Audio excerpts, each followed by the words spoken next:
Meet LEQ, an intuitive companion robot developed by the forward thinkers of Intuition Robotics. LEQ, an autonomous decision-making robot, is being developed to carefully interact with the elderly, enabling them to have a permanent companion and generally enhance their life and well-being. We came to meet the brains behind this amazing project.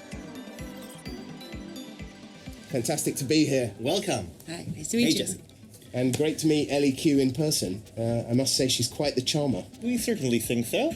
Definitely the design challenge here was a big one. I mean, on one side, we're trying to build a product for people that are not fans of technology. In fact, many of them actually fear and worry about technology in their lives. We help cross that digital divide and help bring people closer together through her, but she's not instead of that.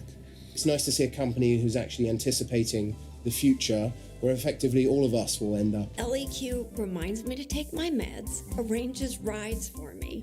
She even reminds me of all my appointments. Mary, don't forget bridge with the Golden Girls at 1 p.m. Would you like to practice? Oh, I don't need to practice. I didn't catch that. Do you want to play bridge or not? Oh, fine. Let's play.